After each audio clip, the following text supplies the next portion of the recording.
When he raised his when he had finished, the thief, to his disgrace, raised his hands with both fists, making figs, and cried, "Here, God, I throw them in your face."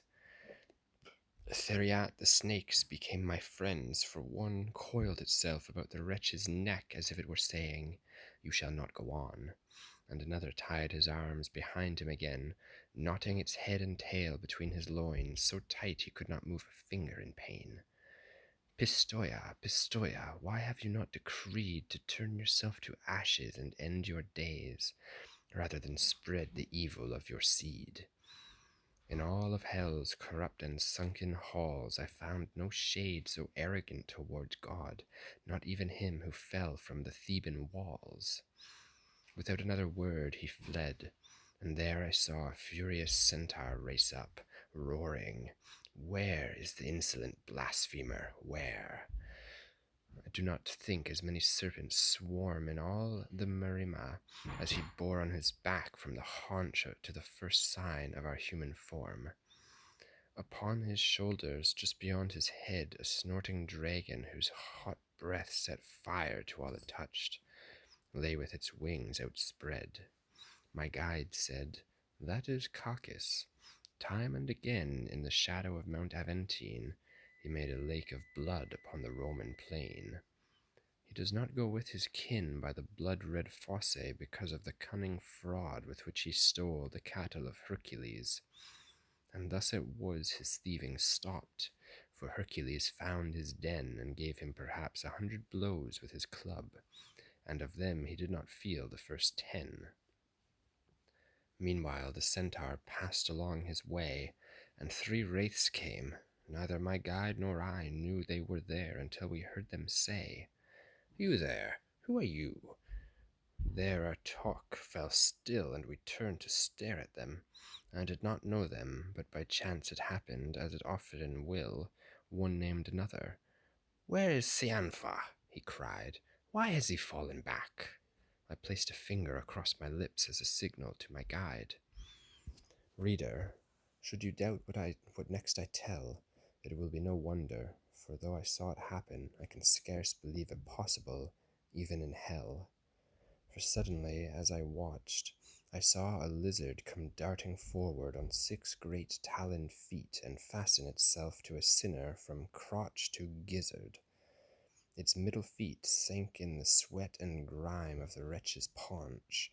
Its forefeet clamped his arms. Its teeth bit through both cheeks. At the same time, its hind feet fastened on the sinner's thighs.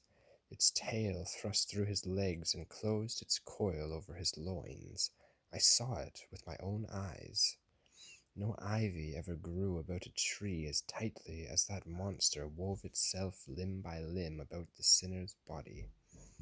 They fused like hot wax, and their colors ran together until neither wretch nor monster appeared what he had been when he began. Just so, before the running edge of the heat on a burning page, a brown discoloration changes to black as the white dies from the sheet. The other 2 cried out as they looked on, "Alas, alas, Agnello, how you change! Already you are neither 2 nor 1. The 2 heads had already blurred and blended. Now 2 semblances appeared and faded, one face where neither face began nor ended. From the 4 upper limbs of man and beast 2 arms were made, then members never seen grew from the thighs and legs, belly and breast. Their former likenesses mottled and sank to something that was both of them and neither, and so transformed it slowly left our bank. As lizards at high noon of a hot day dart out from hedge to hedge, from shade to shade, and flash like lightning when they cross the way, so toward the bowels of the other 2 shot a small monster, livid, furious, and black as a peppercorn. Its lunge bit through that part of one of them from which man receives his earliest nourishment. Then it fell back and lay sprawled out in front of the 2 thieves. Its victim stared at it but did not speak. Indeed, he stood there like a post, and yawned as if lack of sleep or a fever had left him weak. The reptile stared at him, he at the reptile. From the wound of one and from the other's mouth two smokes poured out and mingled, dark and vile. Now let Lucan be still with his history of poor Sabellus and Sidius, and wait to hear what next appeared to me.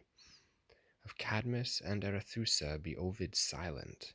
I have no need to envy him those verses where he makes one a fountain and one a serpent, for he never transformed two beings face to face in such a way that both their natures yielded their elements each to each, as in this case.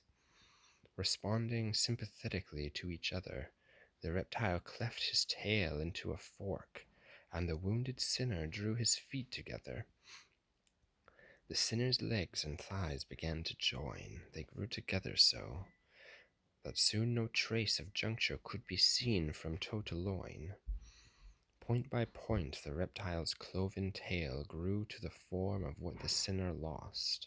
One skin began to soften, one to scale. The armpits swallowed the arms, and the short shank of the reptile's forefeet simultaneously lengthened by as much as the man's arm shrank.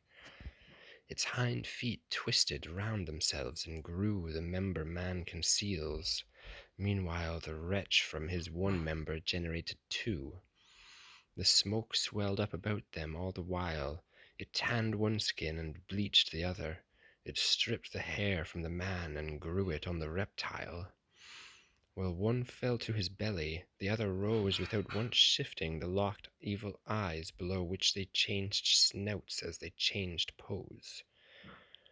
The face of the standing one drew up and in toward the temples, and from the excess matter that gathered there, ears grew from the smooth skin, while of the matter left below the eyes, the excess became a nose, at the same time forming the lips to an appropriate size.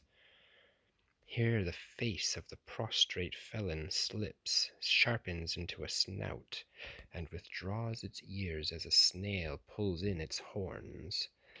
Between its lips the tongue, once formed for speech, thrusts out a fork. The forked tongue of the other heals and draws into his mouth. The smoke has done its work. The soul that had become a beast went flitting and hissing over the stones, and after it the other walked along, talking and spitting.